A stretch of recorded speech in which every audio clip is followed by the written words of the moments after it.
If you've ever been judged just because of how you look, how would you react? It was a bright, clear morning at Hamilton Ridge Airport. Twin sisters Zora and Zena Whitmore, both 17, slung their backpacks over their shoulders, ready for their very first solo flight to the Seattle Leadership Forum. No bodyguards, no father by their side, just excitement and the belief that everyone deserves to be treated equally. But as they stepped into the first-class cabin of SkyNova Airlines, the warm morning air seemed to freeze. The flight attendant, Savannah Blair, gave them a look filled with suspicion. Then came a question that seemed harmless at first. "Are you sure you're in the right seats?" From that moment on, beneath the soft cabin lights and the hum of the engines, the girls faced a choice: stay silent and avoid trouble, or stand tall for their dignity. If it were you asked to leave the plane just because they didn't believe you belonged there, what would you do? This story isn't just about humiliation. It's about the strength of intelligence, self-respect, and quiet justice when fairness arrives not with a shout, but with a single silent phone call. Hit like, share, and subscribe, and join me on this journey where justice speaks without saying a word. Have you ever remembered a morning when you stood in an airport, carrying both excitement and fear because you were about to take your very first step into independence? That morning at Hamilton Ridge Airport felt exactly like that, clear, calm, and fragile, like dew still clinging to the glass. Twin sisters Zora and Zena Whitmore, just 17, stood side by side at the check-in counter. Soft golden light brushed against their curly hair, reflecting a young yet confident spirit. Both wore light-colored blazers not to show off, but as a reminder to themselves, were ready for the grown-up world. No bodyguards, no father. For the first time, they were flying on their own to the Seattle Leadership Forum, the same event where their father, Cameron Whitmore, founder of Whitmore Technologies, had once been a guest speaker. He had told them something they never forgot. "You know who you are. Don't ever let anyone make you feel smaller than that." The morning air was filled with the scent of coffee, the roll of suitcases, and the murmur of flight announcements. Together, they created a soundtrack for what seemed like an ordinary beginning. Yet beneath it lingered a silence only those who had to prove their worth would understand. Zora, the older twin, was calm, thoughtful, always one step ahead. She checked their tickets, passports, then turned to her sister. "Z, are you sure you packed the invitation letter?" Zena, impulsive, radiant like sunlight, laughed. "I didn't just pack it. I memorized the whole event schedule." They both burst out laughing. Their laughter drew a few stares, some curious, others judgmental. But Zora didn't care. She took a deep breath and told herself, "Today is a good day." As they approached the security gate, the officer glanced from their first-class tickets to their faces, raising an eyebrow just slightly, a small gesture, but enough for Zena to notice. "Guess they're not used to seeing two young black girls in first class," she whispered, half joking, half serious. Zora placed a hand on her shoulder. "Don't think too much about it. We just do what we came here to do." It sounded simple, but for them, it was a promise that sometimes dignity must be carried in silence. At the boarding lounge, morning sunlight streamed through the wide glass windows. Zena watched the planes take off, her bright eyes reflecting freedom. She took a picture and smiled. "I'm sending this to Dad, our first flight without him." Zora smiled softly. "He'll be proud." and absolutely terrified. At a nearby cafe, a group of businessmen chatted about stocks. One man in a gray suit glanced at the girls, then turned away. His look wasn't hateful, just doubtful. And that was exactly what Cameron had warned them about. The world won't always see who you truly are. But you must always see yourself. Zora knew her father hadn't said that merely as a parent, but as someone who had once been doubted in a room full of power. Boarding time drew near. The twins walked toward the gate. On the display, Sky Nova Flight 247, first class boarding. A soft female voice echoed through the speakers, now boarding first-class passengers. Zora adjusted her bag strap. Xena smiled. They exchanged a look, a silent promise that today they would prove themselves. The jet bridge gleamed under the lights. As the aircraft door opened, the faint scent of new leather filled the air. The cabin was quiet, elegant, and cool, as if even the air carried a certain invisible privilege. Then, just as they reached seats 1A and 1B, a smooth yet sharp voice sliced through the calm. "Excuse me, ladies, these seats are for first-class passengers." "Are you sure you're on the right flight?" Xena froze. She looked straight at the flight attendant, Savannah Blair, her eyes a mix of surprise, hurt, and unshakable pride. "Yes," she said firmly, "these are our tickets." Savannah looked down at the tickets, then back up at their faces. Her lips tightened just for a second, but Zora felt it. That glance wasn't about checking information. It was about checking their worth. She could hear her own breathing slow, steady as she held her composure. "May we sit down now for a moment?" Everything went still. The cabin hushed. Other passengers glanced up, some curious, some avoiding eye contact. Zora realized something: justice doesn't always begin in a courtroom. Sometimes it begins with a single look, and in that look, you see who doubts and who stands with dignity. They sat down quietly and buckled in. Zora leaned toward her sister. "Stay calm. Not everyone understands what they're doing." Xena didn't answer. She stared out the window, sunlight glinting off the wing, her eyes a storm of restrained anger and unbreakable pride. Zora knew this was only the beginning, but as the cabin lights dimmed and the engines prepared for takeoff, a single glance from the flight attendant, subtle, fleeting, became the spark that would ignite the storm to come. On the road to Hamilton Ridge Airport, dawn was just breaking. Seated in the back of a sleek electric SUV, Zora and Xena Whitmore sat quietly, their luggage neatly packed beside them. No bodyguards, no father, only silence mixed with the thrill of independence. This was their first solo trip, headed to the Seattle Leadership Forum, a gathering of the nation's brightest young minds. To them, it wasn't just another event. It was a milestone, the beginning of adulthood. As the first rays of sunlight streamed through the car window, Zora suddenly remembered her father's words, Cameron Whitmore, the man who taught them how to move through life with intellect instead of volume. He had said to them the night before their departure, "You know who you are. Don't let anyone make you feel smaller."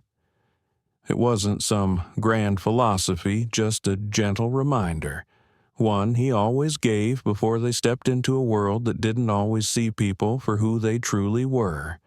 But today, as two young black girls about to enter spaces that rarely looked like them, his words carried a deeper weight than ever. Xena, strong and outspoken, smiled softly. "You think we'll be okay?" Zora tilted her head, replying quietly, "If we remember who we are, we'll be just fine." The SUV pulled into the VIP drop-off lane, lively yet refined. Porters hurried by. Men in dark suits checked their watches. Polished shoes clicked against marble floors, and amidst all that, a few fleeting glances lingered. Not hostile, just quietly condescending. Zora tightened her bag strap, not out of fear, but as a reminder to herself, dignity isn't how others see you. It's how you stand when they don't. At the Sky Nova Airlines check-in counter, Zena stepped forward, handing over their tickets. The attendant smiled politely, then her eyes flicked down to the words "first class." A slight lift of her brows. Subtle, but Zora caught it. "You two flying alone?" It sounded casual, but the tone carried more suspicion than concern. Zena replied calmly, "Yes, we're old enough and more than qualified." Zora kept a small, polite smile, though her heart tightened just a little. Right then, she knew this trip wouldn't just be about leadership or learning. It would be about dignity, about holding on to it when the world hesitated to give it to you. She remembered her father's hand on her shoulder the night before. Steady, warm, dignity, Cameron once said, is something no one can take from you, unless you hand it over yourself. Zora drew a deep breath. Somewhere in her mind, his voice echoed, word for word. The airport buzzed with morning energy, but for the two girls, everything seemed to move slower. The glances, the laughter, the chatter of travelers around them all faded into a soft blur. That subtle feeling of not belonging crept in, unspoken but real. Zora stared at the departure board Sky Nova 1037, Seattle, boarding 8:45. Under the harsh, white lights, she felt small until she remembered her father's gaze. The look of a man who had walked through heavier prejudice than this and still stood tall. "If they can't see your worth," he'd told her, "let your actions make them see themselves." That was the seed of this story's theme, that you don't need power to deserve respect. Dignity doesn't come from titles, badges, or permission. It's the quiet light within you, one that shines brightest when tested. Zena, ever direct, broke the silence. "I think the world's a lot fairer now than in Dad's time." Zora smiled faintly. "Maybe it is. But fairness still needs reminders so it doesn't forget its job." Amid the busy terminal, the sisters seemed frozen in time, a single still frame in motion. A small moment, yet carrying the very essence of silent justice. Pride isn't lifting your head to challenge the world. It's keeping it straight when the world tries to bow you down. Zora unlocked her phone and reread the message her father had sent that morning. "Be kind, but don't bow. Be calm, but don't shrink." She nodded to herself. Even though their father wasn't there, his spirit was in every step they would take, and in every stare they would face. And then, the moment they stepped into the first-class cabin, the place meant only for those who belonged, the real test began. There, beneath the soft lighting and the quiet clink of champagne glasses, casual glances would turn into blades, and for the first time, their father's words. "Don't let anyone make you feel smaller" would be put to the ultimate test. The cabin lights dimmed softly as the doors closed. A gentle breeze drifted through the aisle, carrying the scent of new leather, expensive perfume, and that unmistakable first-class air, quiet, yet heavy. Zora fastened her seatbelt carefully, as if she were trying to restore a little order to a world that didn't always make sense. Zena leaned her head against the window, eyes wide, watching the runway shrink in the distance. Everything seemed peaceful, until a calm yet cold voice cut through the silence behind them. "Are you girls flying alone? Savannah Blair, blonde hair neatly tied up, pale lipstick, a textbook airline smile, but in her eyes there was no warmth, only suspicion disguised as professionalism. Zena turned around, brows furrowed. "Yes, just the two of us," she replied steady, but with a tremor she couldn't hide. Savannah nodded, her gaze sweeping over their tickets, then pausing on a dark leather suitcase embossed with the Whitmore Technologies logo. That little detail made her hesitate, as if searching for a reason to justify the unease she suddenly felt. She smiled, but it was the kind of smile that never reached her eyes. "Well, it's not every day we see two young ladies flying alone in first class," Zora replied gently, yet with quiet firmness. "Yes, it's our first independent trip." Nothing about her words was wrong, yet the silence that followed made them sound out of place, like a song cut off mid-melody. Savannah turned away and walked briskly toward the rear of the cabin, where Elliot Crane, the flight supervisor, was reviewing the passenger manifest. She leaned in and whispered something. Zora couldn't hear the words, but she saw the way Elliot's eyes flicked toward them, brief and cold. Zena noticed too. "They don't think we belong here," she murmured. Zora said nothing. She didn't have to. Some doubts are loud enough without ever being spoken. Elliot approached, tablet in hand. "Excuse me, I just need to verify your booking information. There seems to be a small discrepancy on the list." Zora handed over their tickets, her voice calm as a breath. "We're Zora and Zena Whitmore. Seats 1A and 1B. He nodded, eyes still on the screen. "Whitmore. Ah, here we go. Just making sure everything checks out." But he didn't walk away right after. His gaze lingered, hovering somewhere between procedure and judgment. Zora felt her heart beat slow, not out of fear, but from a familiar ache. She'd seen that look before, the same one her father got when a store guard asked for ID verification, even though he was just buying a book. Those eyes never shouted, but their silence screamed doubt. "Is everything okay?" Zena asked, forcing a smile. Savannah turned back, her tone razor thin, "Just making sure everything's safe for the flight. You understand, don't you?" That word "understand" carried weight. Understand what? That they weren't supposed to be here, that their very presence made others uncomfortable.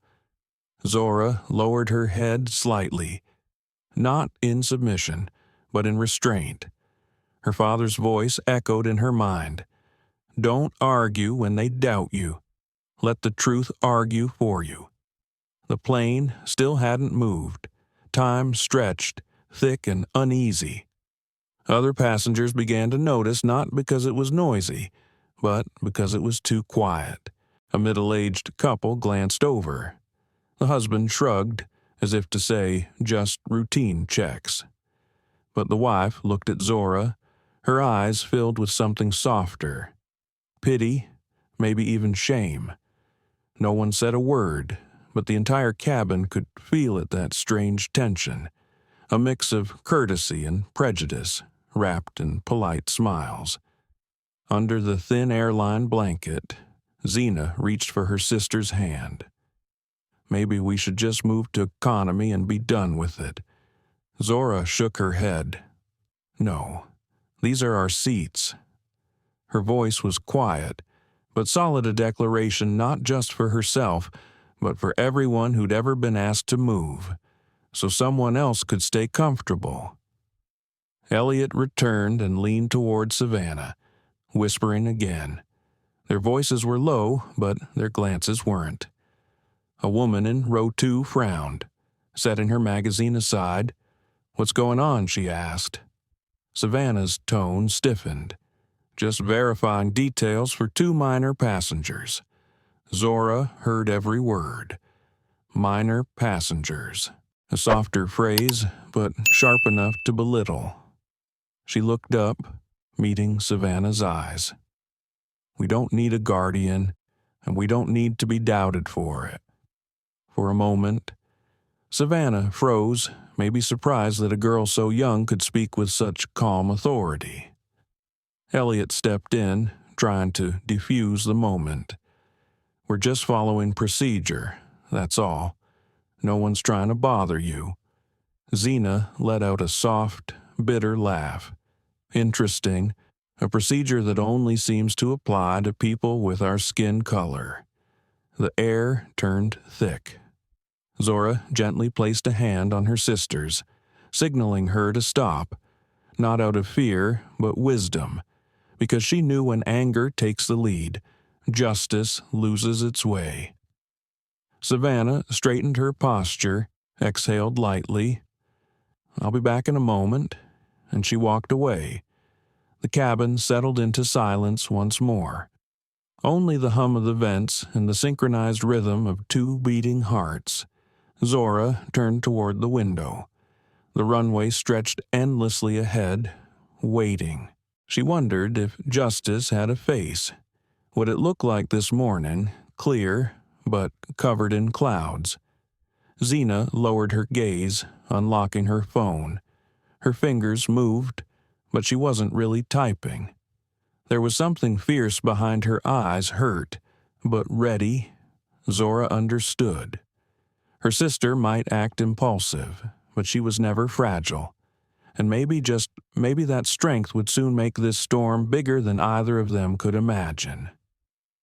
As Savannah walked away, leaving behind that cold emptiness between two rows of seats, Zora and Zena exchanged a look.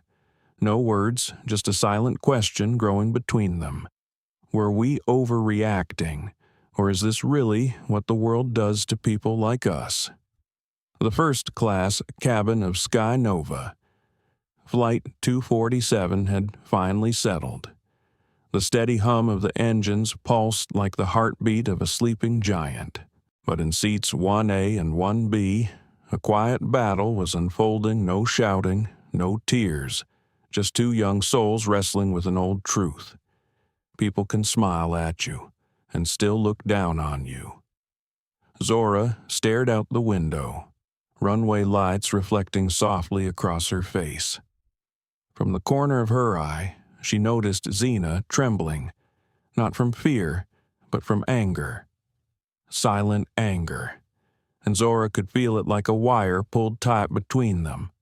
Maybe they were just following protocol, Zora whispered, her voice even, echoing the calm her father once taught her. Zena turned, her eyes sharper than the cabin lights. Protocol. We've got tickets, IDs, everything. Yet they look at us like we wandered into a place we don't belong. Zora said nothing. She understood, but she also knew anger, in moments like this, could burn down the very doors they were trying to open. Maybe they just wanted to make sure, she said softly, though she didn't believe it herself. Zena let out a short, bitter laugh. You always want to believe the best in people, but sometimes that's exactly how they make you feel smaller. The words struck Zora not because they were harsh, but because they were true. Another flight attendant passed by, stealing a quick glance at the sisters before turning away. No words, just a look sharp enough to etch the feeling of unwelcome deeper into their hearts. Zena leaned closer, voice trembling with restraint. I hate this feeling, having to prove I deserve to sit here. Like every move I make needs an explanation, just because my skin's a little darker. Zora placed her hand gently over her sister's calm, but firm. I know, but if you get angry, they'll use that as proof they were right.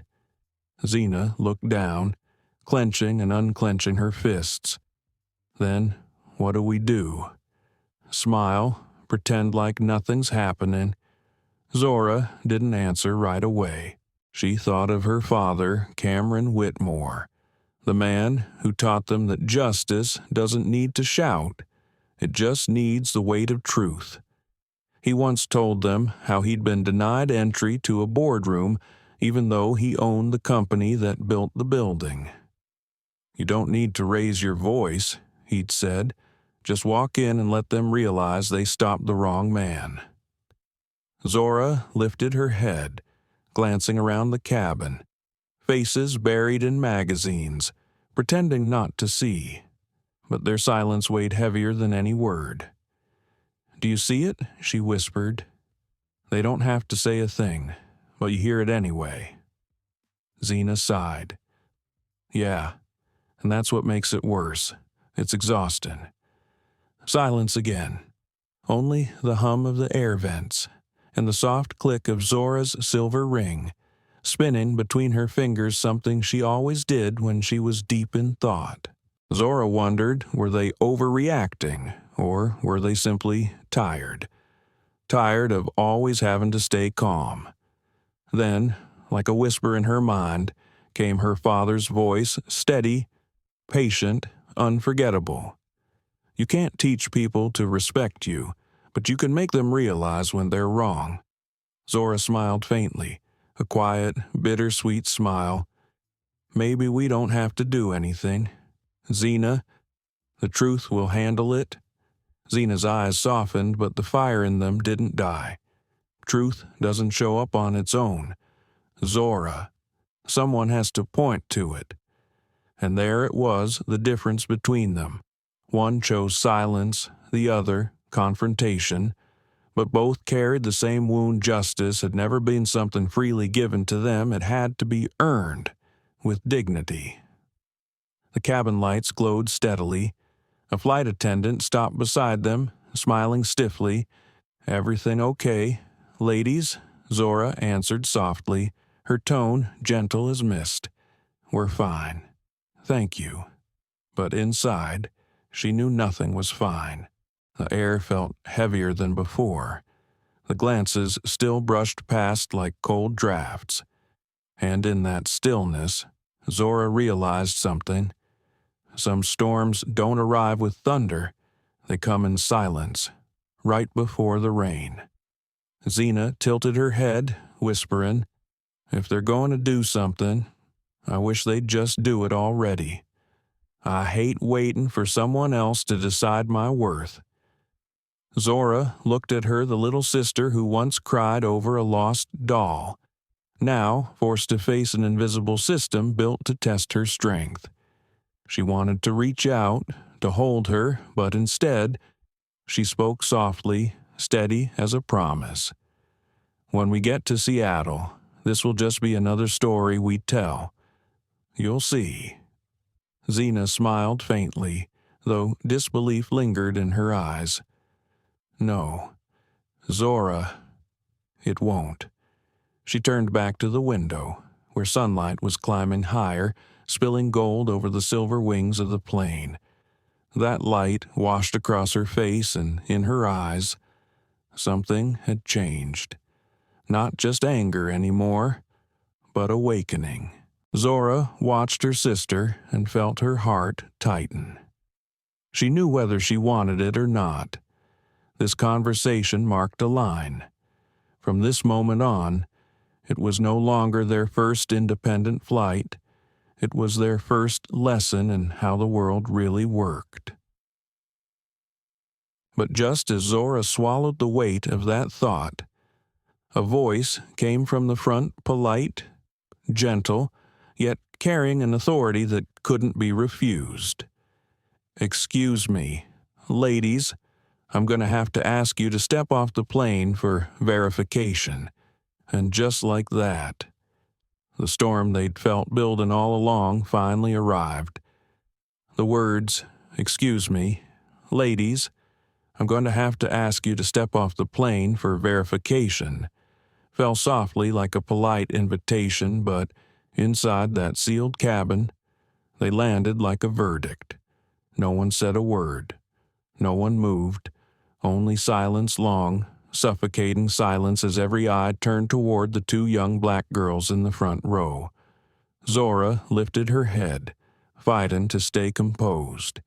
She knew if she reacted, they'd call her disrespectful.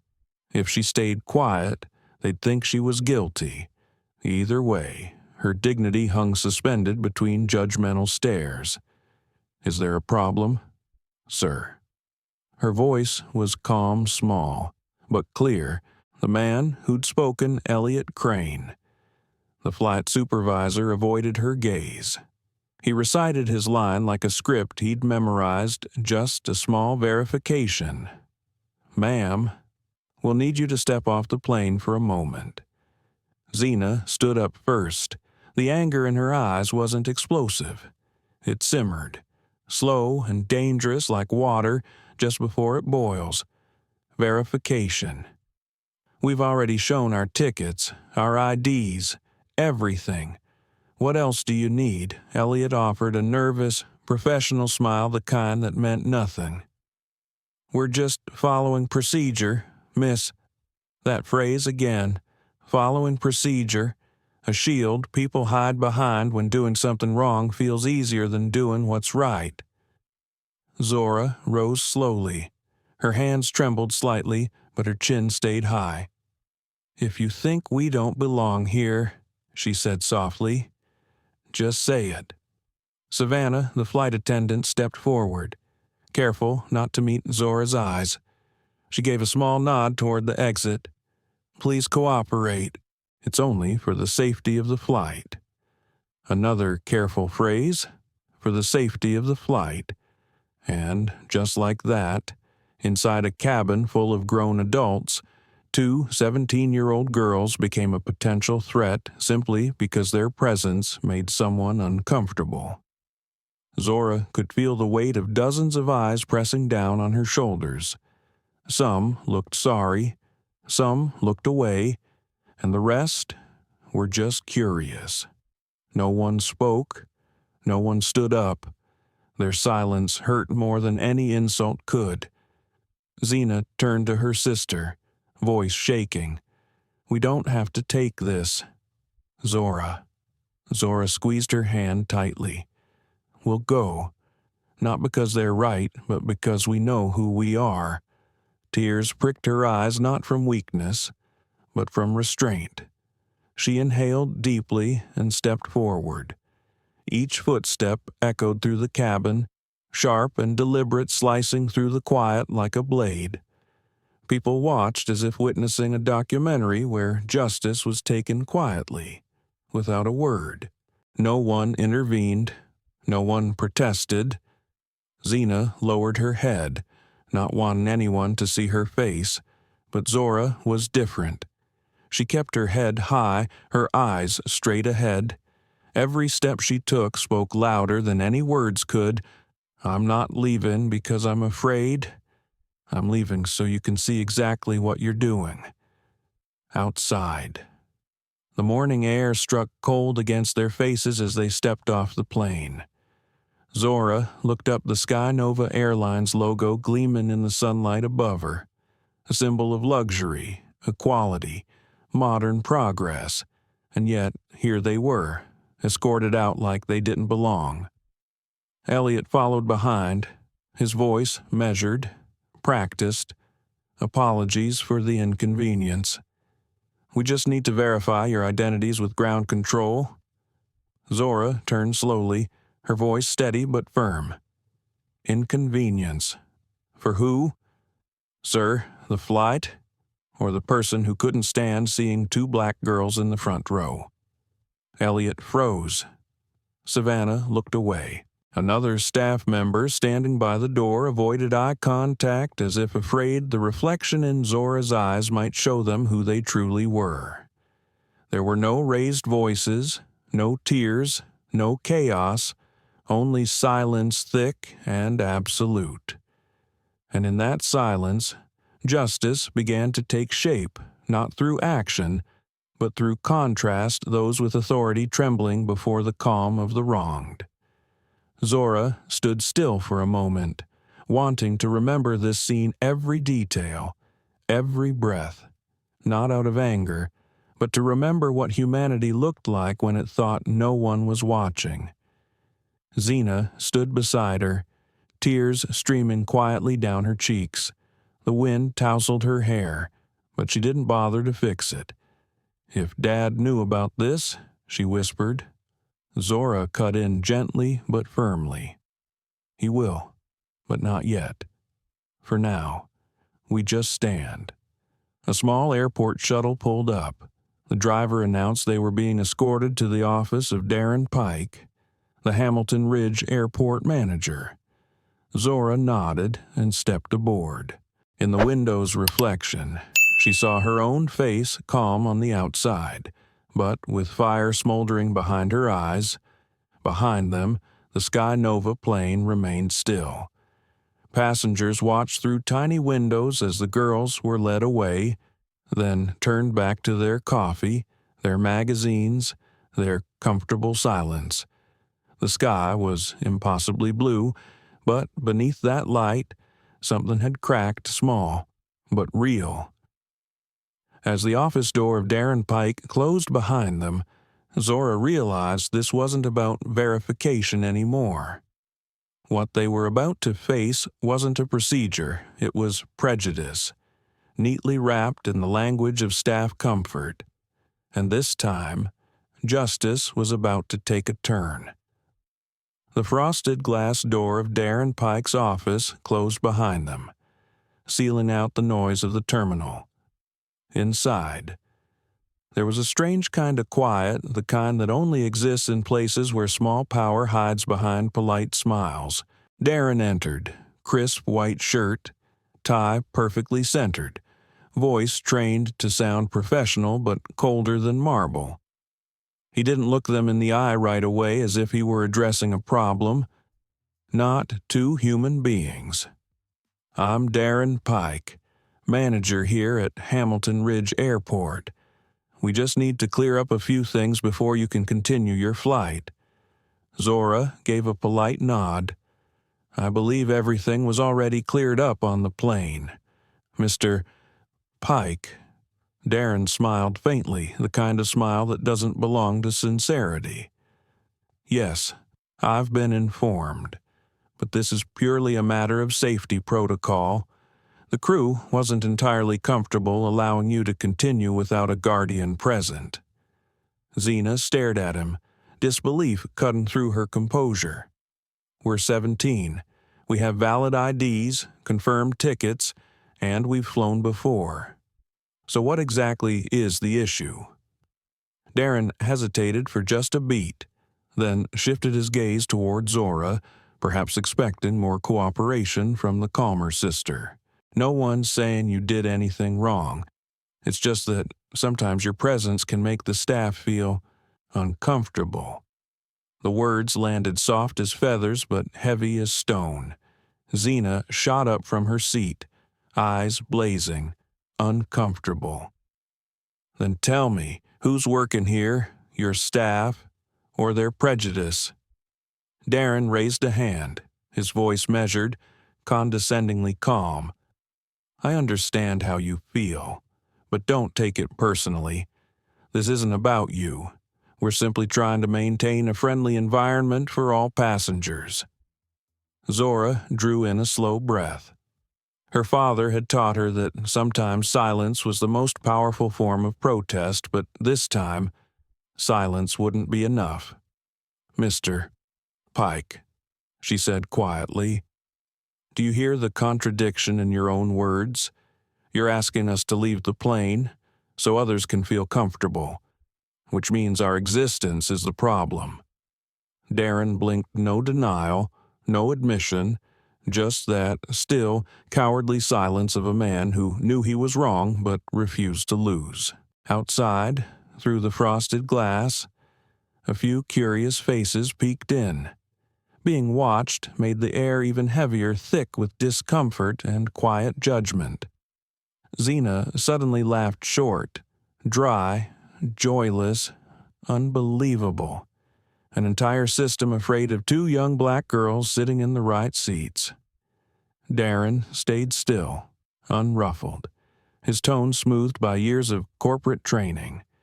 "If you'd like, I can arrange seats in economy on the next flight. Or, for convenience, we could wait until an adult can accompany you. We're just looking for the best solution for everyone." Zora turned to him, eyes unwavering. "The best solution for who, Mr. Pike?" The room fell utterly still. Even the low hum of the air conditioner felt like it was holding its breath. Zora straightened in her seat. "My father once told me that justice doesn't need to shout, but you know what staying silent too long makes people think you've accepted it." She reached into her bag, pulled out her phone, and dialed a number. Zena didn't need to ask who it was. Her voice softened as she spoke into the receiver. "Dad, I think we're being discriminated against. Hamilton Ridge Airport, Sky Nova Airlines, on the other end." Cameron Whitmore's voice was calm-low, steady, like steel wrapped in velvet. "All right. Don't say another word. Put the manager on." Zora handed the phone to Darren. "You can speak to my father." Darren hesitated, his polite mask flickering, but took the phone. "Yes, this is Darren Pike." Manager at the voice on the other end cut in slow, deliberate, the kind of voice used to giving orders, not receiving them. "This is Cameron Whitmore, CEO of Whitmore Technologies, the company currently managing the national airport network infrastructure, including Hamilton Ridge. I'd like to know why my daughters were removed from a flight without legal cause." Darren's expression changed instantly. He shot up from his chair, words stumbling out. "I'm sure there's been a misunderstanding." "No." Cameron's voice sliced through the room like ice. "This isn't a misunderstanding. It's prejudice, and I want a written explanation before that flight leaves the ground." The office shrank around them, the walls seeming to close in. The balance of power had shifted. Darren wasn't resolving a situation anymore. He was being interrogated. Zora sat quietly, her gaze distant but calm again. She didn't need to raise her voice. The storm had already begun to turn in her favor. Darren's hand trembled as he handed the phone back. "Miss Whitmore, I'm deeply sorry. There must have been some confusion in the way our staff handled things. I'll arrange for you both to reboard immediately." Zena said nothing.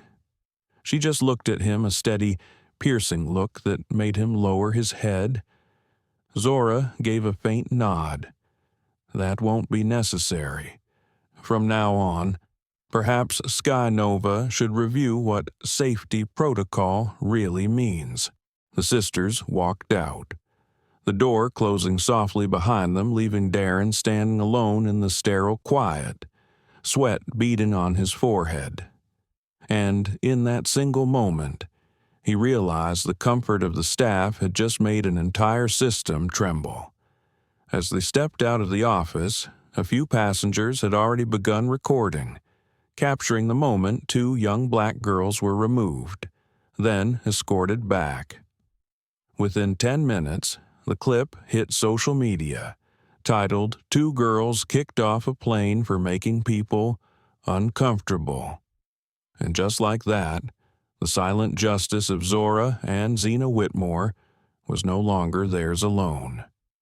When Zora and Zena Whitmore stepped out of the airport manager's office, they had no idea that every step they took was already being captured, dozens of phones raised, lenses fixed, eyes watching. In today's world, nothing stays private for long, and sometimes justice finds its voice through a live stream button. A travel vlogger named Rachel Fenwick, waiting for her own flight to Seattle that morning, had her camera rolling for a first-class review, but instead of filming champagne and luxury seats, she caught something else entirely. Two young black girls being escorted off a plane under a cloud of silent judgment.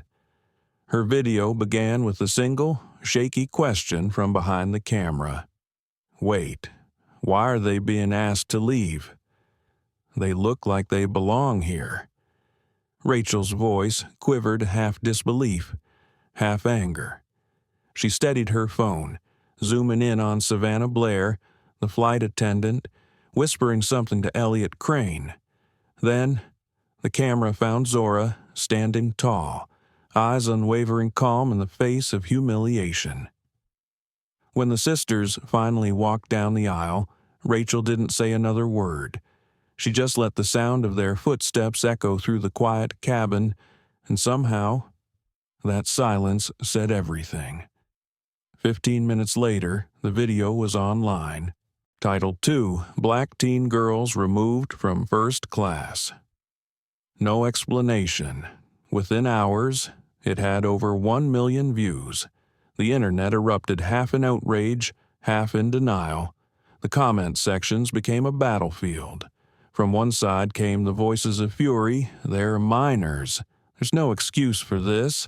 This is what happens when good people stay silent.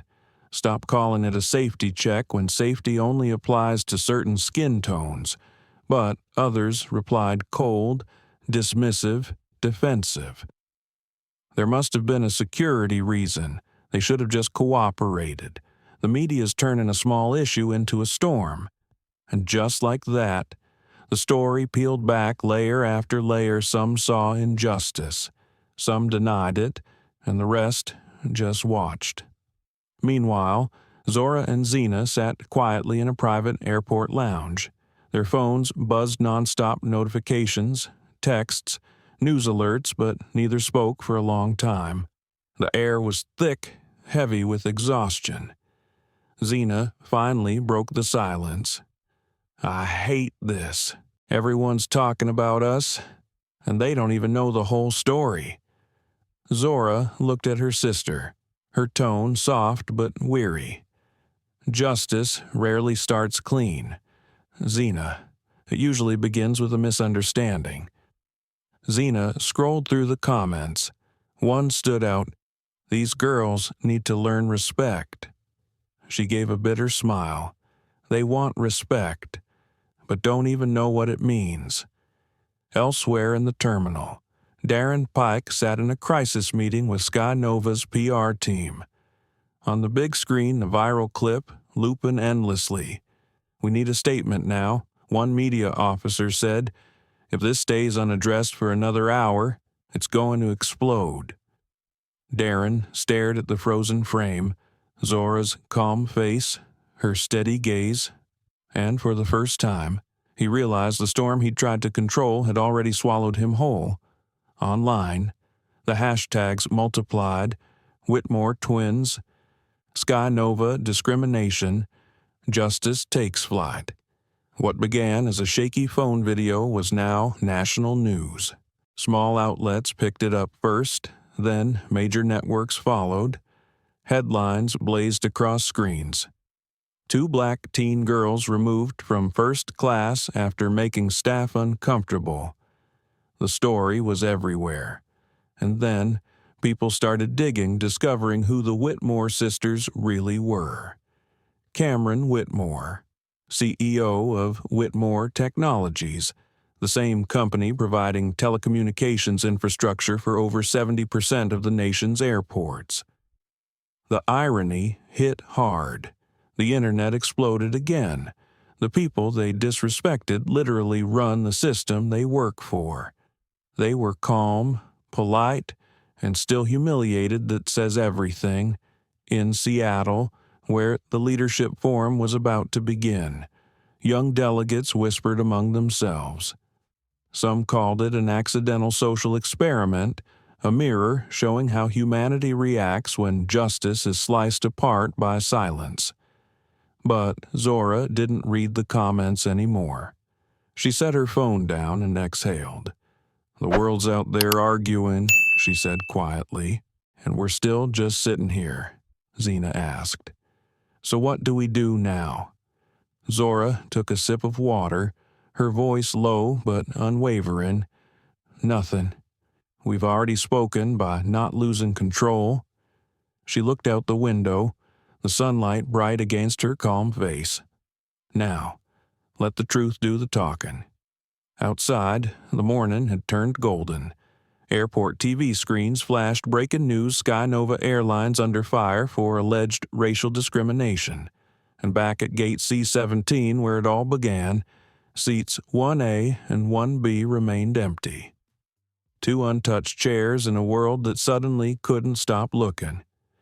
As the internet burned and the nation argued, one call was made not by journalists, not by activists, but by a silent father. Cameron Whitmore didn't post, didn't tweet, didn't give interviews.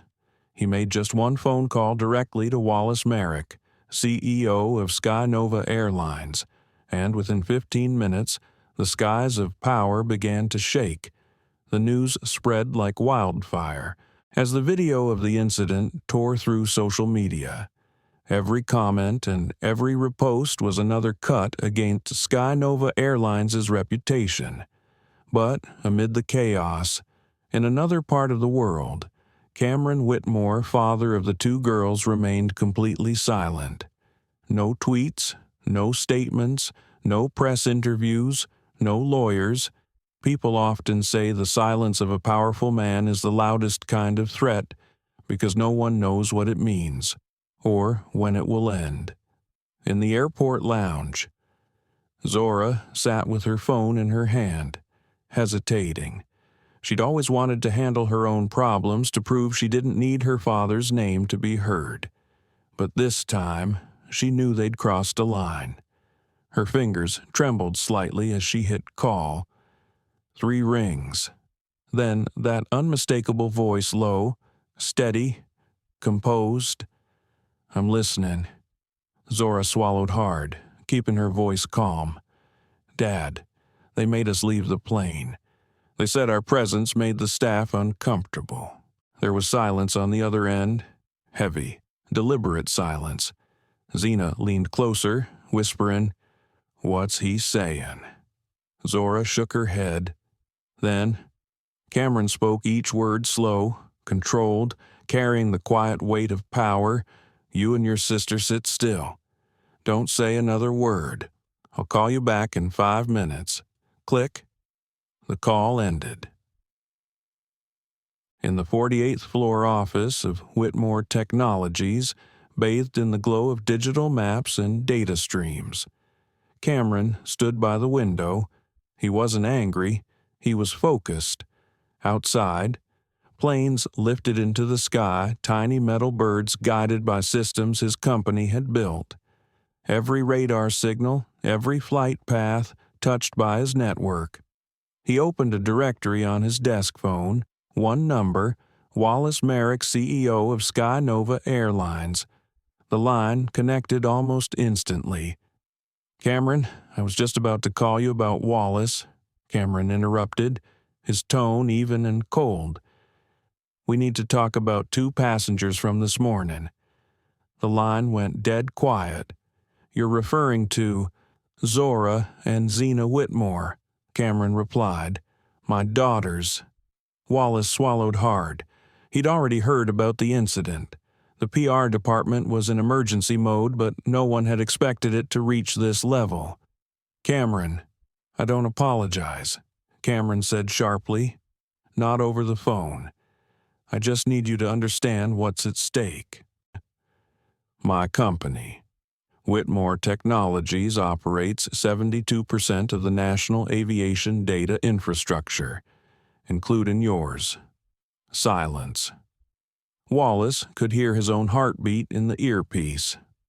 "If Skynova does not issue a public and transparent apology within the next 24 hours, Cameron continued, calm as a surgeon, "I will instruct my technical division to temporarily suspend data support for all Skynova flight systems, not as retaliation, but as a safety review, just like the one your crew performed this morning." Each word landed with surgical precision, soft, but lethal. Wallace's forehead dampened with sweat. He knew Cameron wasn't bluffing. Whitmore Technologies was the lifeblood of modern aviation radar grids, communications, data sync. Even a few hours offline could ground hundreds of flights. Cameron, I understand. This was an unfortunate incident. I'll handle it immediately. We'll release a statement. Not a statement, Cameron cut in, his voice like steel wrapped in calm. An apology. Public. Honest. To my daughters, and to everyone who's ever been treated like their existence was an inconvenience. Wallace exhaled shakily. I understand. Cameron paused, then said quietly, Do you know what the saddest part of this is? Wallace. What that I don't need to threaten you. Justice doesn't require power, it only requires visibility. But people only see it when they're forced to. He hung up. The room went silent again, not the peaceful kind, but the heavy stillness before a storm. At Hamilton Ridge Airport, Darren Pike's phone rang. A frantic voice from Skynova headquarters barked through the line, Darren, stop everything. Let the girls back on the plane. Give them whatever they ask for immediately. Darren froze. He didn't understand what had just happened. But when he saw the panic on his colleague's face, he knew something far bigger than him had just stepped in. Back in the lounge, Zora looked up from her seat. She didn't know what her father had said, but she saw Skynova staff hurrying down the hallway, their posture suddenly smaller, their voices lower. A woman from the airline approached, voice trembling. Ms. Whitmore, we sincerely apologize for the misunderstanding. Skynova would like to reissue your first-class seats and provide any additional accommodations you may need. Zora smiled faintly. No need for special treatment. We just want to fly like normal passengers, Xena whispered as they walked back toward the gate. You realize that one phone call just flipped the whole system. Zora's eyes stayed forward, not the call. Xena. Justice, when it finally reached the right ears. The Skynova plane was still waiting on the tarmac. As the sisters boarded again, the air inside felt different. No stares, no whispers, only silence, the kind that comes when people realize what they've done. But on the 20th floor of Skynova headquarters, that silence didn't mean surrender. In a glass-walled conference room, the PR team worked feverishly to rewrite the narrative to smooth the truth into something palatable. They didn't realize that every word they softened only made the truth louder. And the wave of justice Cameron had just unleashed wasn't going to stop at an apology. Less than an hour after the call between Cameron Whitmore and Wallace Merrick, Skynova Airlines' entire system lurched into what corporations like to call crisis control. Phones rang nonstop.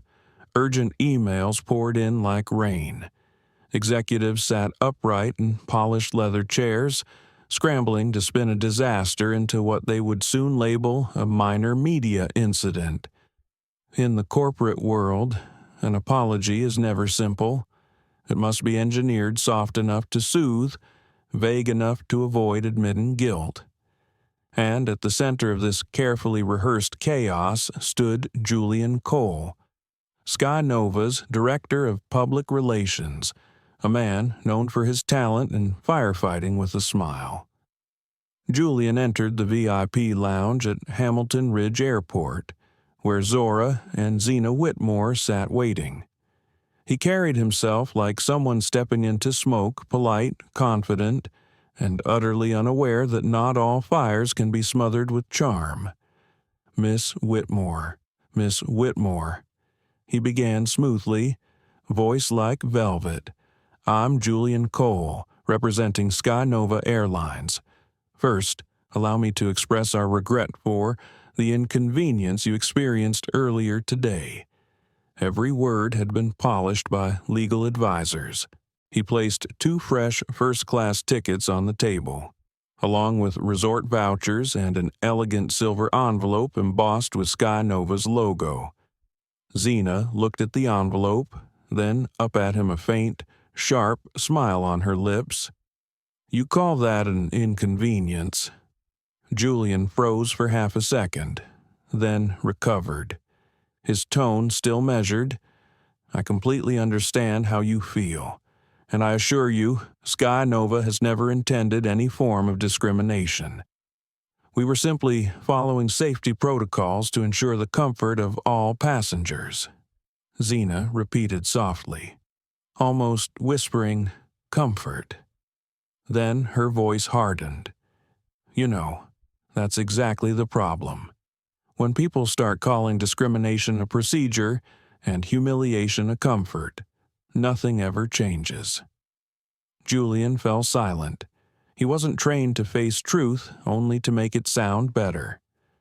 Zora placed a calming hand on her sister's shoulder, her tone steady but firm. "We don't need the tickets or the vouchers. What we need is for you and your airline to admit that what happened this morning wasn't a misunderstanding. It was a mistake, a human mistake rooted in prejudice." The air thickened. Other passengers in the lounge began to notice, sensing the gravity of what was being said.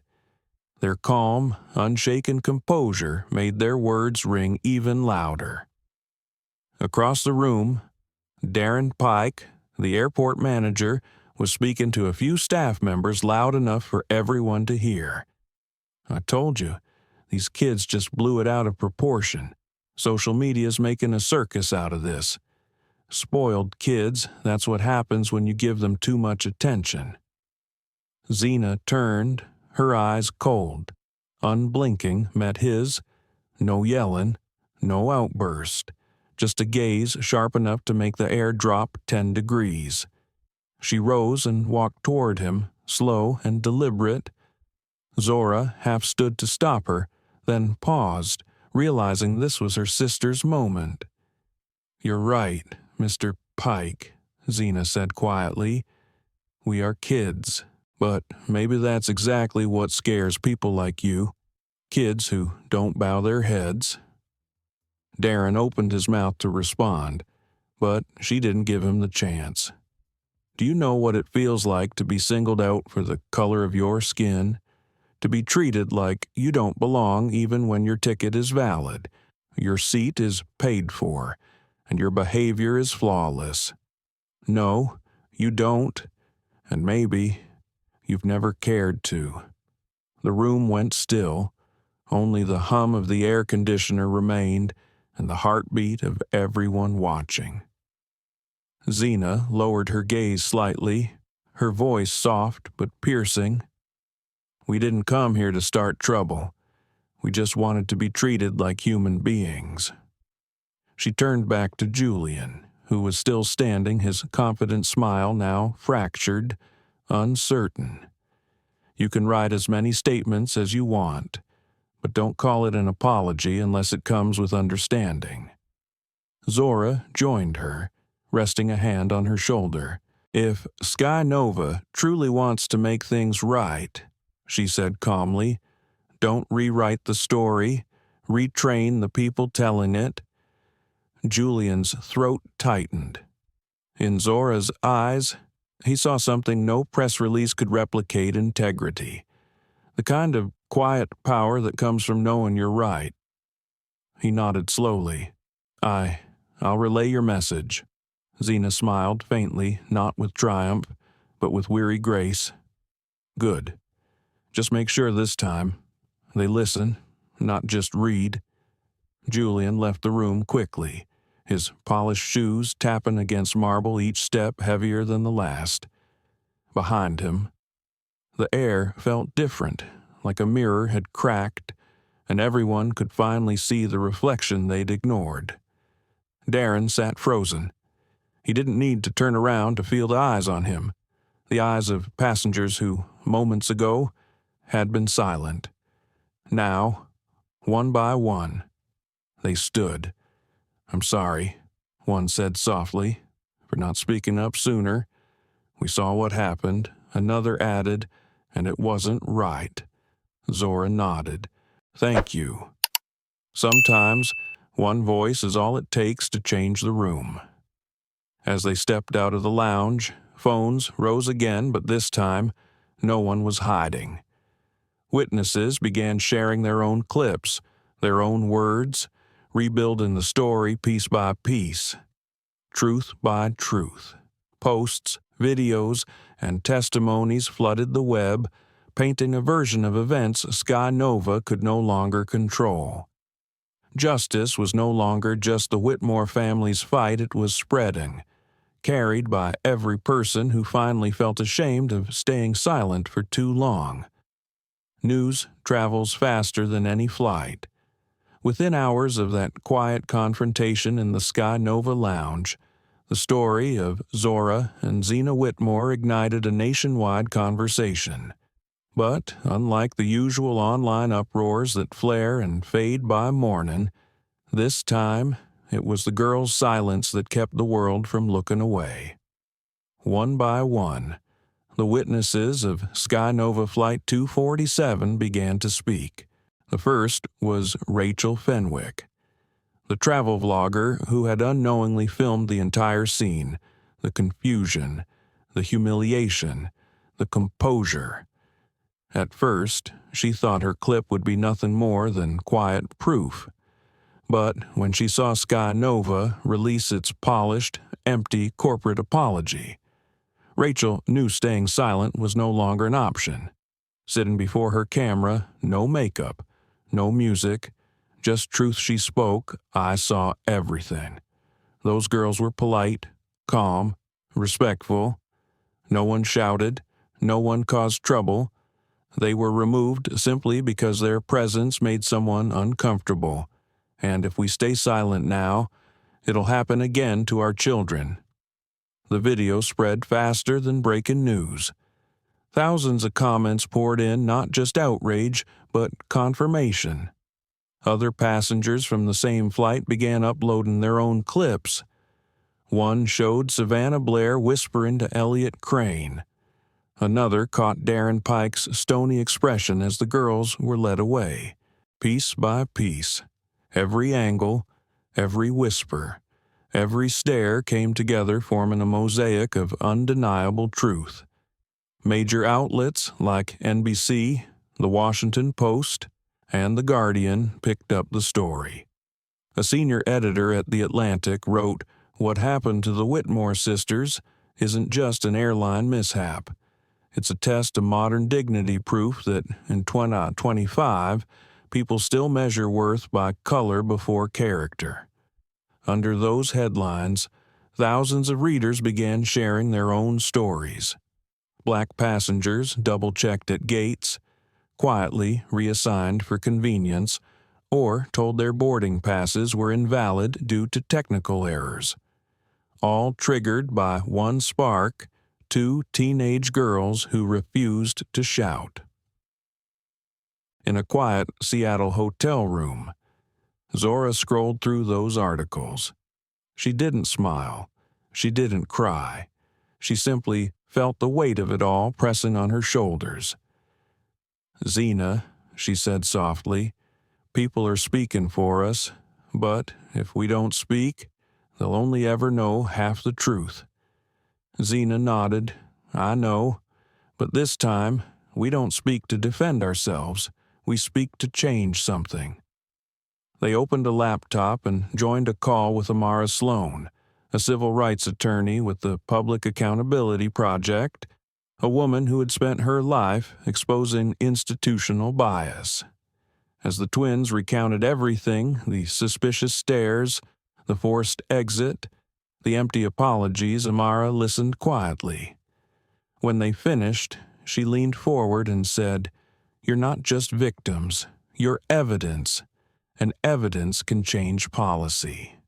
Zora sat still, the words sinking deep. She never wanted to be a symbol, but sometimes, when justice chooses you, hiding isn't an option. Soon, larger forces began to move. Organizations like NACP, Black Legal Defense Fund, and Equality in Motion all rallied around the story. One tweet from activist Dr. Leslie Grant went viral. Justice doesn't always shout. Sometimes it begins with eyes that refuse to look down. Television networks turned the incident into a national debate. One side argued that Sky Nova was being unfairly judged for the actions of a few employees. The other countered that the real problem is the system that trains people to fear certain faces. Meanwhile, inside Sky Nova's corporate headquarters, the walls of the 20th floor boardroom trembled with tension. PR teams, legal advisors, communication strategists all racing to control the story. But this time, the story wasn't theirs anymore. The truth had already found 100 voices, and then came the message that shattered their defense. An anonymous email sent to the New York Times from a Sky Nova employee.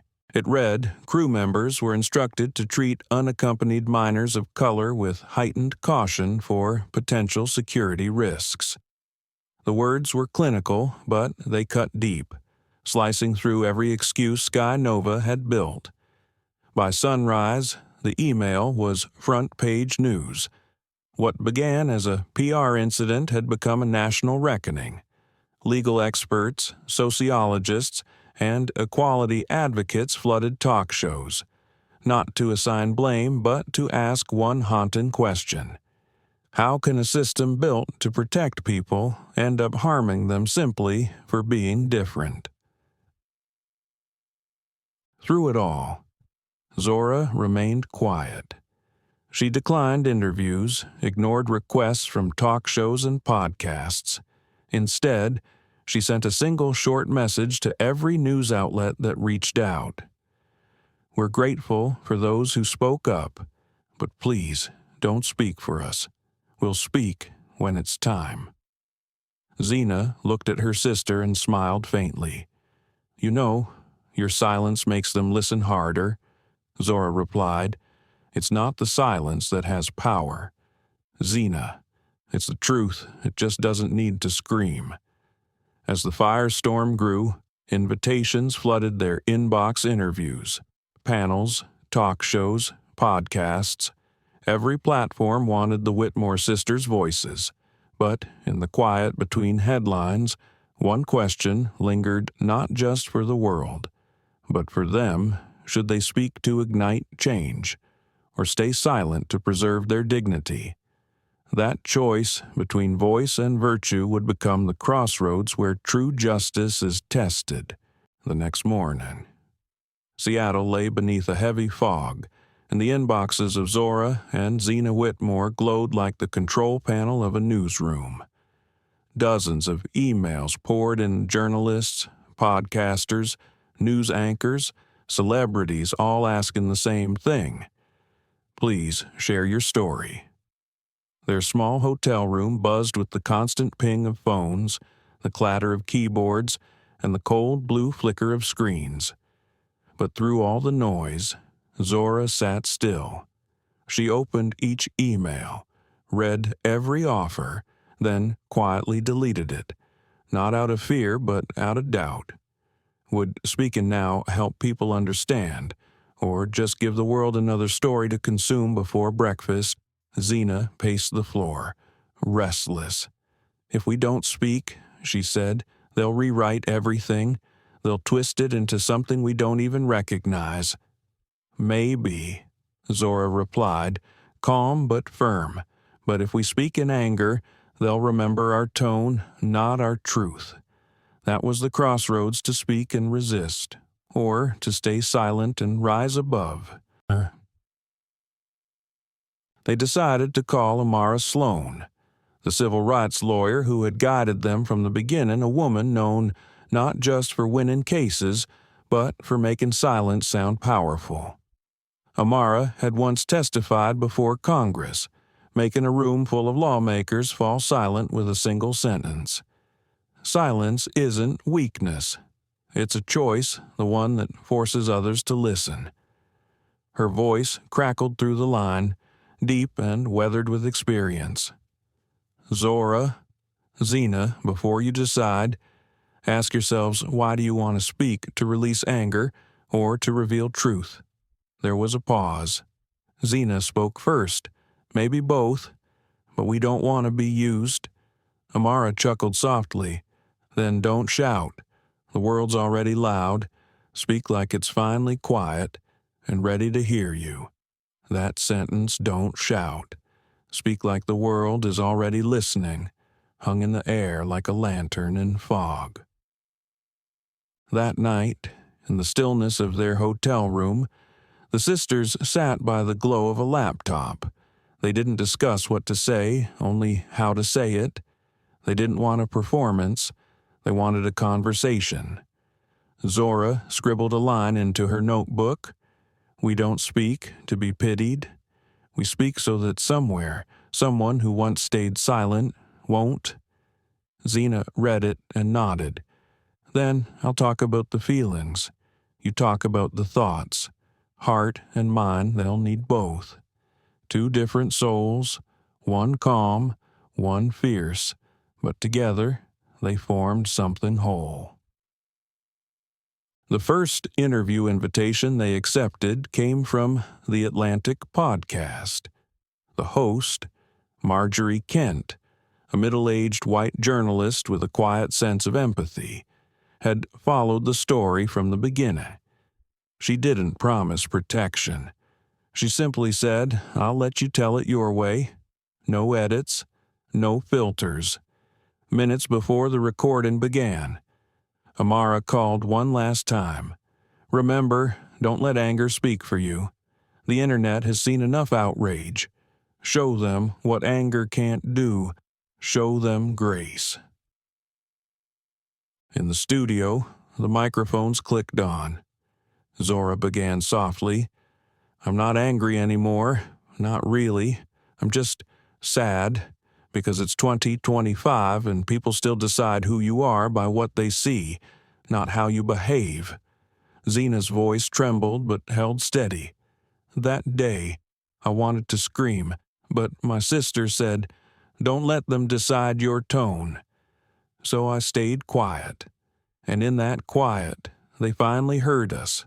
No background music, no fancy edits, just two voices pure, calm, undeniable. When the episode aired, it hit deeper than anyone expected. Messages poured in from all over the country, not just from black listeners, but from white passengers, flight attendants, even corporate executives.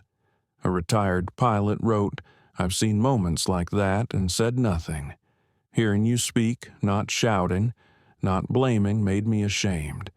Thank you for making me listen to myself. Meanwhile, inside Sky Nova's headquarters, crisis meetings had turned into hearings. CEO Wallace Merrick was summoned before the Civil Aviation Committee to answer for systemic discrimination within corporate culture.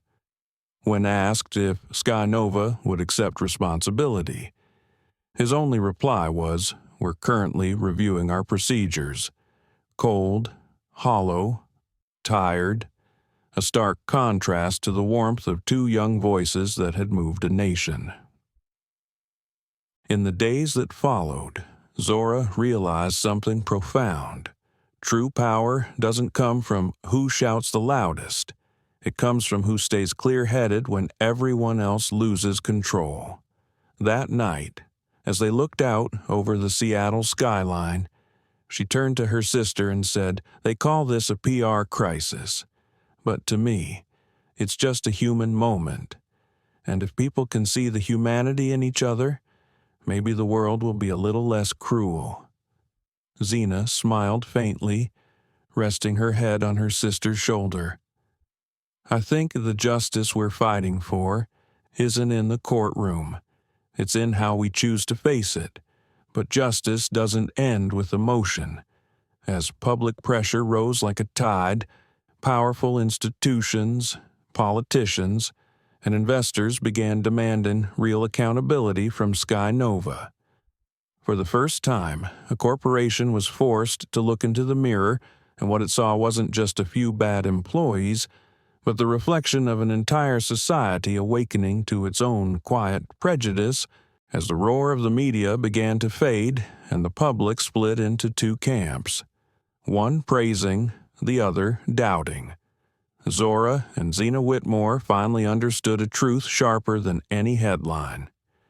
If they didn't tell their story themselves, someone else would, and that someone would always tell it in a way that served them. It was a quiet afternoon in Seattle. The sisters sat by the hotel window, sunlight spilling across the table and onto a worn notebook. On the laptop screen glowed an invitation from the Public Accountability Project, PAP, a national organization dedicated to documenting and exposing systemic discrimination within public institutions. Their mentor, Amara Sloan, had made the suggestion.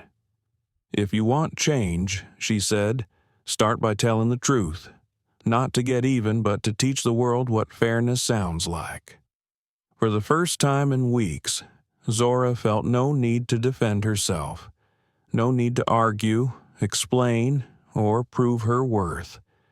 All she had to do was write and let the truth speak in its own voice. Their report didn't read like a legal document. There were no accusations, no venom, no theatrics, just a steady human voice. Zora began with the simple line, "We are Zora and Zena Whitmore, and this is not a story about being removed from a plane. It's about how a society still decides who belongs in places of privilege." Zena followed later with words that would echo far beyond the page.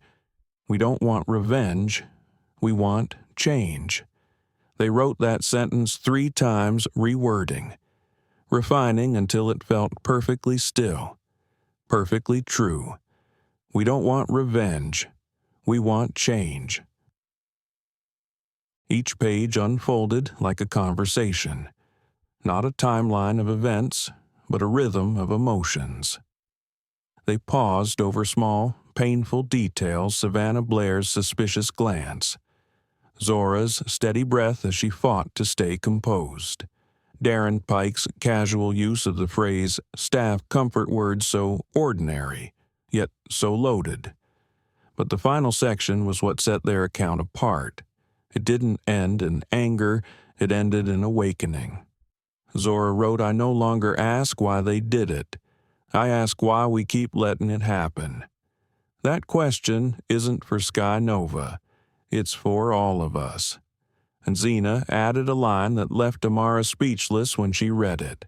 "When someone looks down on you, look into their eyes, because sometimes they're not seeing you. They're staring at their own fear." Days later, the Public Accountability Project released a special 40-page report titled "The Sky Nova Incident When Policy Meets Prejudice." At the top of the first page were the words "contributors," primary witness authors Zora and Zena Whitmore. For the first time, their names weren't listed as victims. They were listed as authors, and that changed everything. The tone of the report itself was revolutionary. It didn't attack, it illuminated. It didn't burn bridges, it built mirrors. Just as Amara once said, change doesn't come from fury, it comes from the quiet way you make people face themselves. And people did face themselves. Major publications, once hungry for conflict, began to change their tone. The Atlantic called it a masterclass in ethical storytelling in the age of outrage. A sociologist writing for the Washington Post added, "The Whitmore twins have taught us something deeper than law, the language of dignity." Parents across the country began sharing the report with their children, telling them, "Read this. Learn that real strength isn't in how loud you shout, but in how calm you stay when the world wants you to break. Meanwhile, Zora and Xena quietly stepped away from the noise. No talk shows, no TV spots. They returned to school, studied for college, and tried to live like normal 17-year-olds, but they both knew normal had a new meaning now. One late evening, as they reviewed the digital copy of the PAP report, Xena whispered, "You know, I don't think I'm scared anymore. Scared of what Zora asked, of being misunderstood, because now I know the ones who want to understand will find a way." Zora smiled, her eyes reflecting the soft amber light. That's what it means to reclaim your story, Xena, when you don't need anyone's permission to tell it. From victims, they had become narrators, from being told to leave the plane. They had learned to lead, guiding a society that was, at last, beginning to sit with itself. Their story was no longer about two girls who faced discrimination. It had become a lesson in what it means to answer hate, not with silence or fury, but with clarity and grace. When those 40 pages landed on Wallace Merrick's desk, the CEO of Sky Nova Airlines, he was finally forced to confront something no power could erase: the truth, written by those he once dismissed. And under a blinding wall of camera flashes, he stood before the world to deliver the apology everyone had been waiting for. But for Zora and Xena, that apology wasn't the end. It was just the beginning, because real justice isn't heard, it's seen. When the Public Accountability Project's report went public, there was no ignoring it anymore. Every outlet, every newsroom, every feed buzzed with one truth that could no longer be spun. Sky Nova Airlines' silence had become more expensive than any PR campaign they had ever paid for.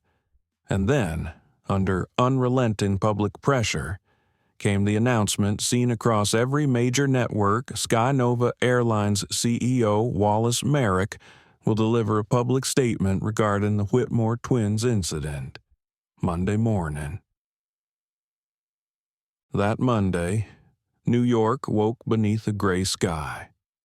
The Sky Nova headquarters loomed like a shadow swallowed by fog, its glass facade reflecting a storm that wasn't in the clouds, but in the air. Inside, the press room glowed with camera lights, the metallic hum of anticipation vibrating through every breath. Rows of reporters filled the hall, their pens poised, their eyes hungry. At the center stood Wallace Merrick, dark suit, pale face, hands trembling slightly as he shuffled his notes. Behind him, the company logo shone sterile and blue. In the front row sat Zora and Xena Whitmore, side by side. No bodyguards, no father, only Amara Sloan sitting quietly behind them, watching like a silent guardian. The air was so still, it felt like even the oxygen had stopped moving. Merrick began, voice rough and rehearsed. "On behalf of Sky Nova Airlines, I offer my deepest apologies to passengers Zora and Xena Whitmore for the inappropriate treatment they experienced." The sentence landed flat, perfect grammar, empty soul. A few journalists bowed their heads to take notes. Others simply stared, waiting to see if he would dare go further. He continued, "The crew members aboard Sky Nova Flight 247 have been suspended pending an internal review. Airport Manager Darren Pike has been terminated for procedural misconduct. Sky Nova will be conducting a full audit of its staff training programs with special focus on racial sensitivity and passenger equity." He paused for a long, heavy moment. The only sound was the relentless click of camera shutters like raindrops before thunder. Zora watched him without anger. her eyes calm, steady the eyes of someone who had already moved past vengeance into clarity. She knew this wasn't victory. It was consequence. She turned to her sister, who sat gripping a folded sheet of paper, a written statement she no longer needed.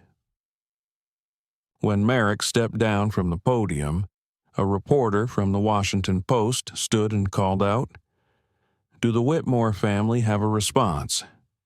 Every lens in the room turned. The flashbulbs flared. Zora rose. No script, no rehearsal, just the sound of truth, quiet but unshakable. An apology can't erase humiliation, and fairness was never supposed to be a privilege. The room froze. No applause, no whispers, only silence, the kind that arrives when something real has been said.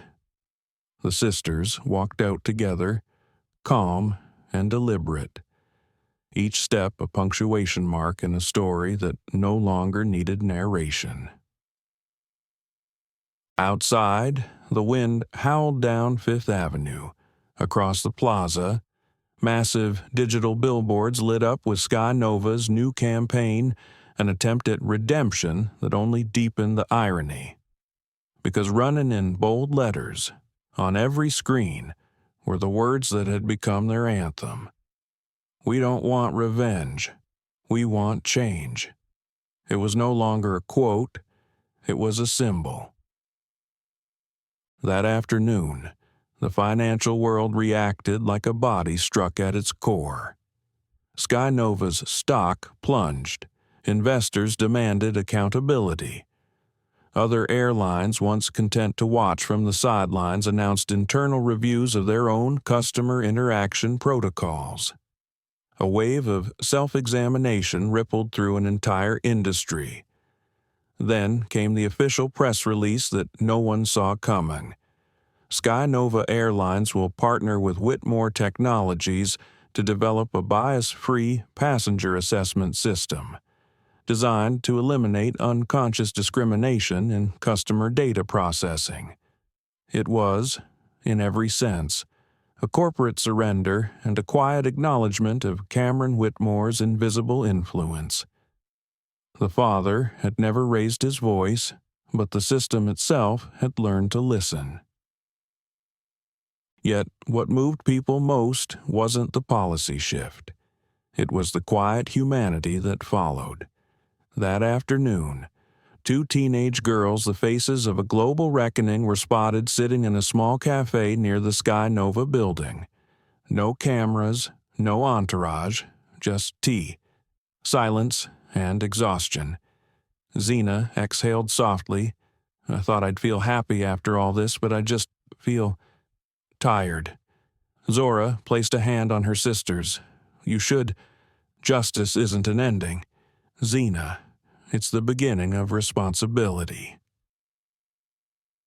Days later, their image graced the cover of Time magazine, framed beneath the headline, "The Calm After the Storm: How Two Voices Changed an Industry." In the only interview they agreed to, Zora said simply, "We're not heroes. We just didn't want to stay silent anymore."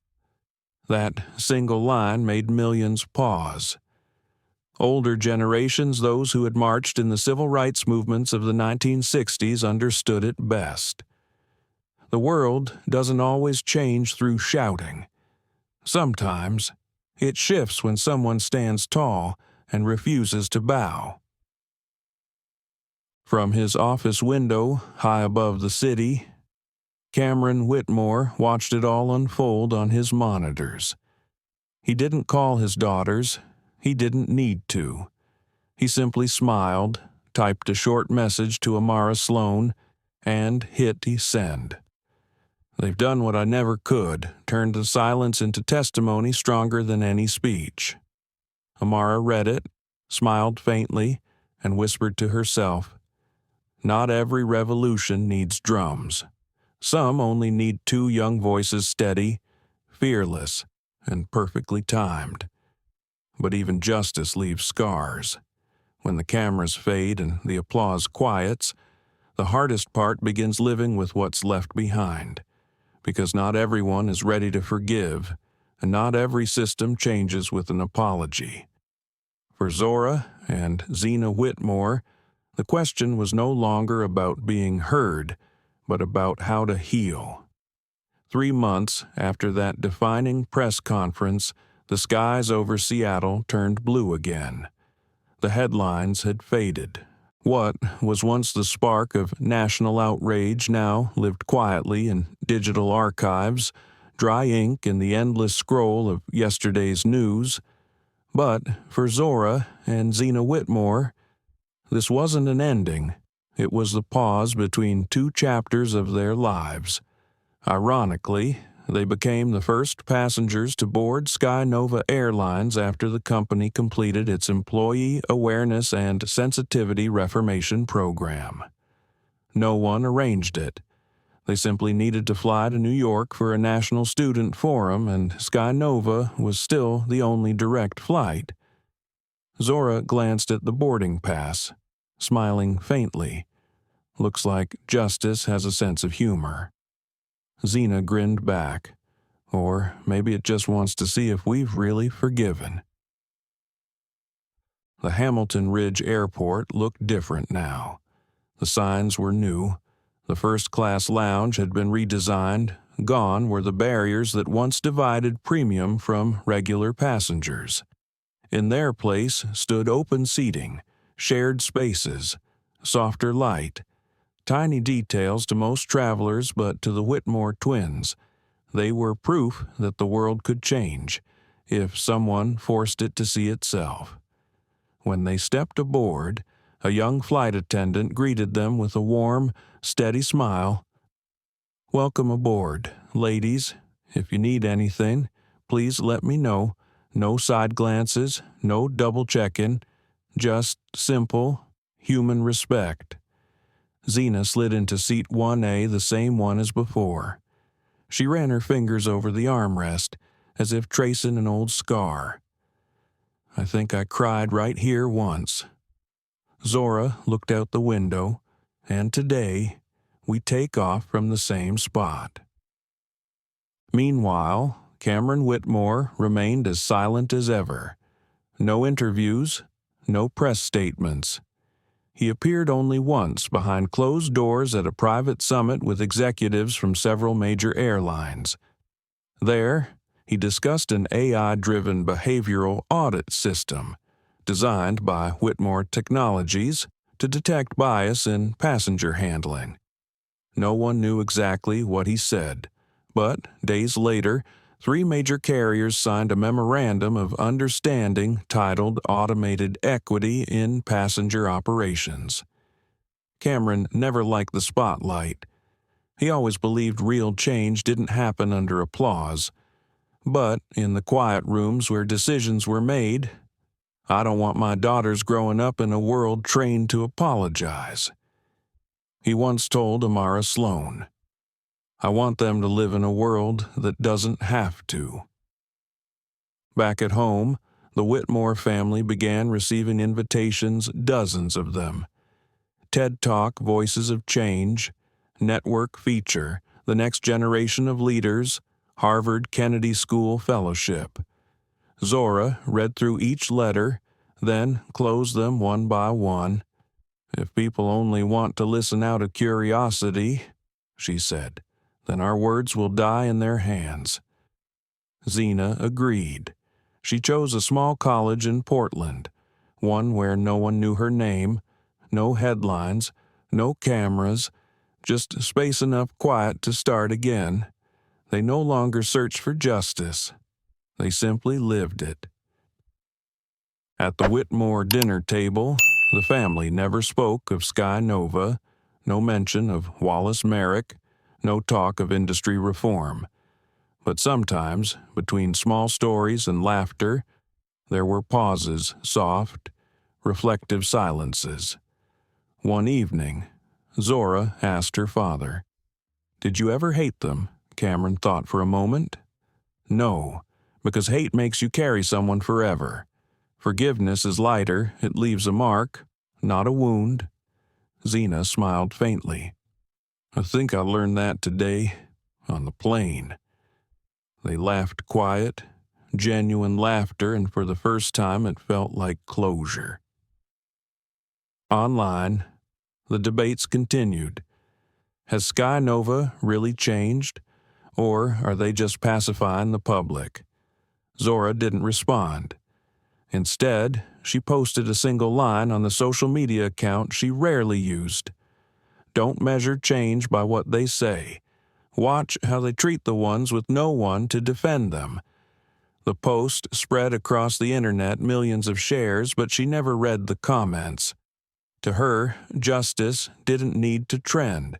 It only needed to exist quietly, in people's actions, one choice at a time. That afternoon, as their Sky Nova flight touched down in Portland, light rain tapped the windows. On the tarmac, a young white ground crew worker approached to help with their bags. He bowed his head slightly. I just wanted to say, thank you. I was part of the retraining program, and I think I finally understand what respect really means. Zora nodded, silent. It wasn't his words that mattered. It was the sincerity behind them. Zena looked at her sister, her voice soft and light. Maybe we didn't fly for nothing. Zora smiled. No one ever does if they know how to land in the right place. But even as their lives returned to normal, their story didn't fade. Behind closed doors and in congressional halls, their names began to surface again, not as victims, but as catalysts. From corporate boardrooms to university classrooms, policies, lectures, and laws began to echo one shared lesson. Justice isn't born from outrage, it's sustained by awareness. And the name Whitmore slowly transformed from a story of pain into a symbol of a nation's awakening. The following spring, when cherry blossoms began to bloom outside Whitmore Technologies headquarters, Cameron Whitmore walked into a quiet conference room in Washington, D.C. On the table before him lay a thick, near 100-page draft labeled in bold letters, Passenger Fare Access Act. There was no press, no cameras, no grand unveiling, but everyone in that room knew if this bill passed, it would forever change how the airline industry saw its passengers. Not as ticket holders, as people. We can't keep relying on apologies, Cameron said calmly. We need a system that prevents injustice before it even has a chance to begin. That was the heart of the bill. Every airline would be required to prove that their processes from security checks to seat assignments to in-flight service were free from bias. An independent oversight committee, backed by a transparent data platform built by Whitmore Technologies, would monitor every touchpoint in real time. Outside that room, the press knew nothing. But in political circles, the name Whitmore was now synonymous not just with innovation, but with quiet reform. Meanwhile, on the other side of the country, Zora and Zena Whitmore were living the kind of ordinary day most would never believe they'd longed for. They'd just wrapped up a class discussion at Portland University in a seminar called Equity and Media Learning Through Reality. A male student raised his hand, hesitant. Do you ever think it was all worth it? The room fell still. Zora smiled the kind of smile that belongs to someone who has already made peace with the storm. It's not about worth, she said softly. It's about making sure the next girls won't have to ask. The words hung in the air gentle, but weighty before Zena added her quiet punctuation. True justice doesn't need to be loud. It just needs to last long enough for the next generation to stop doubting their own worth. Applause filled the room, not for heroism, but for a truth the world had simply forgotten. In the months that followed, the Passenger Fair Access Act reached the floor of Congress. The media dubbed it a small bill with a giant echo. For the first time, fairness in public experience was being written into law, not painted into slogans. Airlines, initially reluctant, were soon compelled to participate in pilot programs. Skepticism ran deep, and yet the most surprising voice of support came from Wallace Merrick, the very CEO once at the center of the scandal. During a Senate hearing, he said, "I once believed an apology was enough." But fairness doesn't start with words, it starts with structure. The world paused at that, because that was how you knew the lesson had taken root. One quiet afternoon in a Portland cafe, Zora unfolded a copy of the Washington Chronicle. Her father's face filled the front page, the headline reading, "From Outrage to Reform, the Whitmore Legacy." She smiled. He actually did it. Zena looked up from her book. Dad never talks before he acts. They sat in silence, the soft amber light of late afternoon brushing their faces, the same faces once questioned, once doubted, now symbols of something far larger than vindication, not victory transformation. No one asked them anymore how they felt. The question had evolved. Now people asked, "What do we do next?" But the true legacy wasn't written in legislation or headlines. It lived quietly, in everyday choices. A new flight attendant in Dallas scribbled a note in her training manual. "Treat every passenger like someone you love because you don't know what they've survived." A human resources director in Denver replaced the company's slogan with "Safety and Comfort for Everyone." A 12-year-old black student in Atlanta sent Zena an email. "I want to be a pilot. Thank you for making it feel normal." Justice, it turned out, didn't need to roar.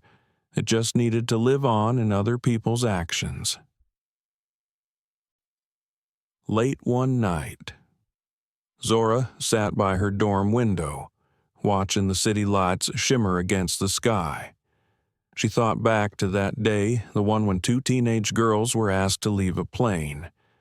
The humiliation that had once burned her now glowed faintly, like an old lantern not gone, but guiding. Across the room, Zena had fallen asleep, a book resting open on her chest. Zora whispered into the quiet, "Sometimes, to change the world, all you have to do is stay calm when everyone else loses it."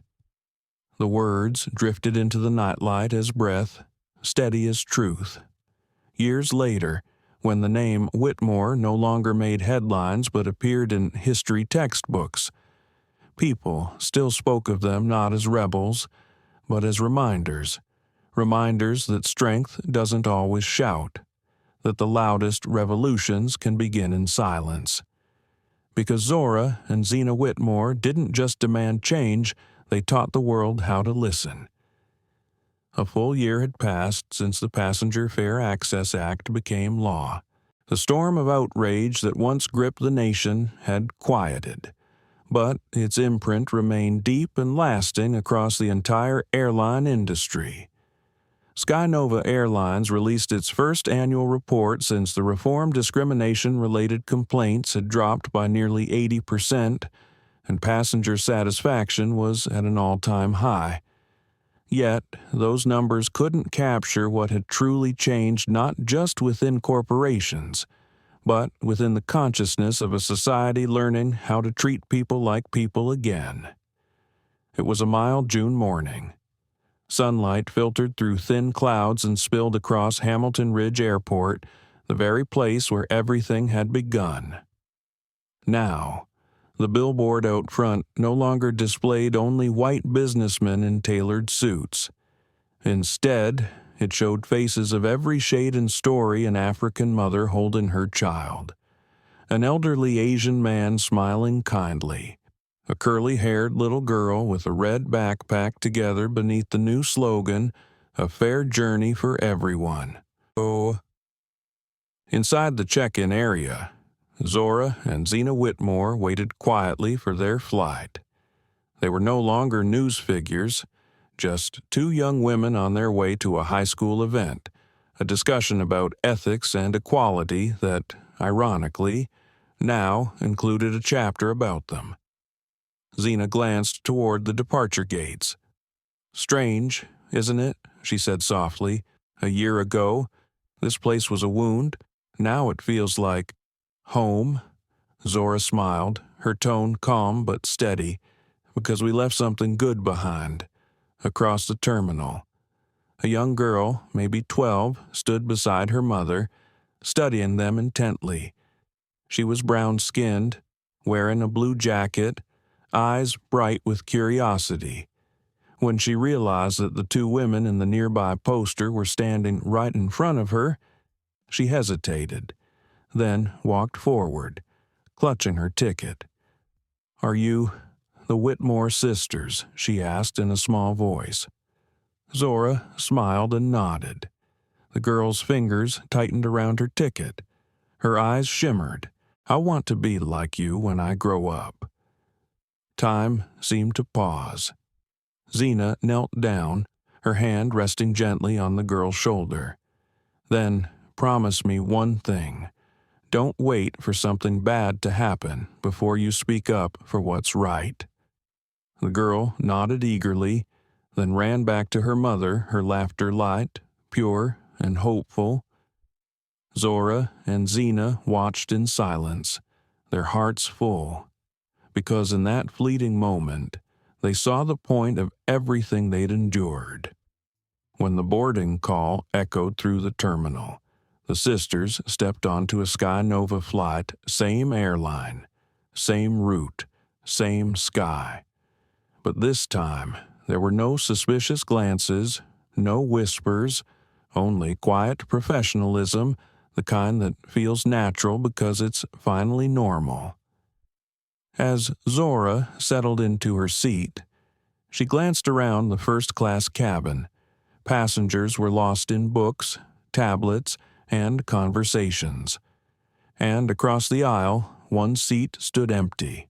Sunlight streamed through the window, casting a golden line across the leather headrest. It looked almost intentional, like a symbol placed by the universe itself. "Do you see it?" Zena whispered. "Yeah," Zora replied. "That seat. It doesn't belong to anyone anymore. It's for everyone who was ever told they didn't deserve to sit here." Their eyes met. No words followed. None were needed. The plane lifted off, slicing through soft clouds, heading west. The engines hummed their steady rhythm, but in the sisters' hearts, another sound played quietly, the sound that comes only when a person walks through pain and keeps their peace.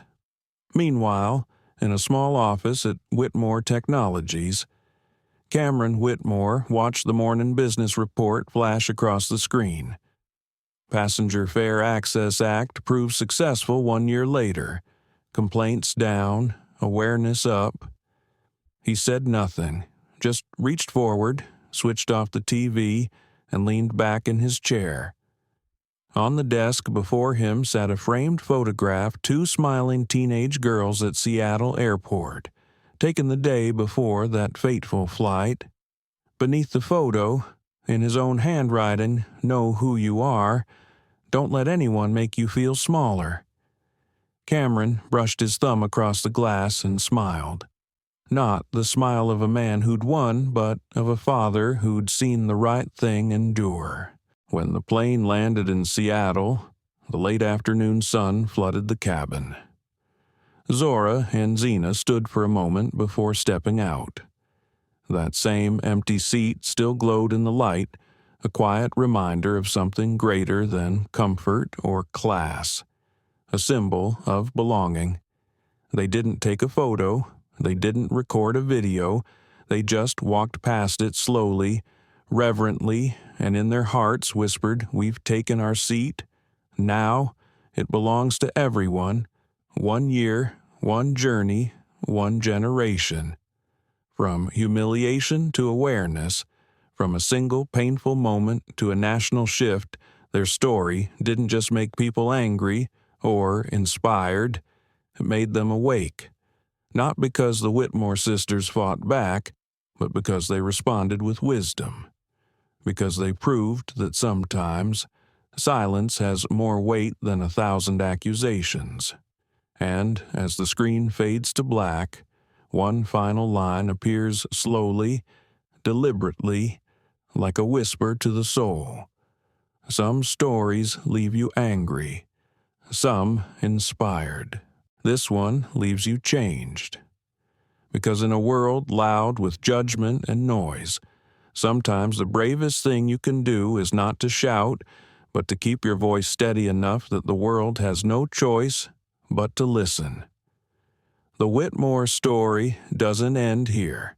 It continues every time someone stands up, takes their rightful seat, and smiles.